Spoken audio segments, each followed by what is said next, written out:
మనస్సు మార్చుకున్నా. ఏంటి మనసు మార్చుకోవడం అనుకుంటున్నారా? పవన్ డీమన్ మనసు మార్చుకున్నాడు. మనసు మార్చుకోవడం ఏంటి చెప్తా.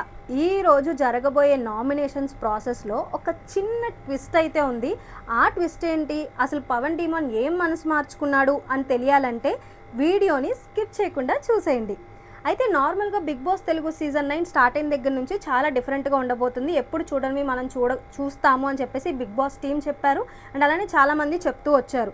అలానే నామినేషన్స్ ప్రాసెస్ కూడా అలానే ప్లాన్ చేశారు. ఫస్ట్ వీక్ నామినేషన్ ప్రాసెస్ మనం చూసినట్టయితే చాలా డిఫరెంట్గా జరిగింది, ఎప్పుడు జరగనట్టు. సెకండ్ వీక్ నామినేషన్స్ మనం చూసినట్టయితే నార్మల్గా ఎప్పుడు జరిగేటట్టే కలర్ నామినేషన్ అయితే జరిగింది. బట్ ఈ వీక్ థర్డ్ వీక్ నామినేషన్ అయితే చాలా డిఫరెంట్గా జరగబోతుంది. నార్మల్ బిగ్ బాస్ హౌస్లో మనకి 2 హౌసెస్ ఉన్నాయి కదా, అయితే టూ టాస్కుల్లో నామినేషన్స్ ప్రాసెస్ అయితే జరగబోతుంది. అది కూడా 2 రౌండ్స్తో జరగబోతుంది.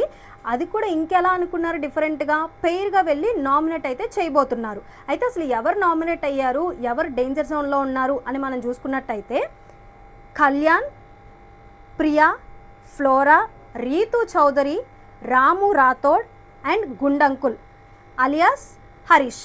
సో వీళ్ళైతే ప్రజెంట్ నామినేషన్స్లో ఉండడం అయితే జరిగింది. వీళ్ళకైతే హౌస్ మేట్స్ నుంచి ఎక్కువ ఓట్స్ అయితే పడ్డాయి నామినేట్ అవ్వడానికి. అంటే థర్డ్ వీక్ ఎలిమినేట్ అయిపోవడానికి వీళ్ళైతే అయ్యారు.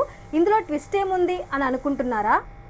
ఎప్పుడు అవ్వంది, ఎప్పుడు 2 వారాల నుంచి తప్పించుకుంటున్న శ్రీజ నామినేట్ అయ్యింది. మరి ఇందులో ఎందుకు పేరు లేదు అని అనుకుంటున్నారా? అయితే ఏదైతే సెకండ్ కెప్టెన్ అయిన పవన్ డీమన్ ఉన్నాడో తను సేవ్ చేశాడు శ్రీజాని. తన పవర్ యూజ్ చేసుకొని సేవ్ చేశాడు శ్రీజాని. సో ఇదే ట్విస్ట్ అనమాట. నార్మల్గా అయితే రీతు చౌదరి ఉంది కదా, రీతు చౌదరిని సేవ్ చేయాలి కదా అని అనుకుంటారు చాలామంది. కానీ అక్కడ మనసు మార్చుకున్నాడు పవన్ డీమన్, శ్రీజాని సేవ్ చేశాడు. సో వీళ్ళల్లో ఎవరు థర్డ్ వీక్ ఎలిమినేట్ అయిపోవాలి అని అనుకుంటున్నారో ఖచ్చితంగా కామెంట్ చేసేయండి.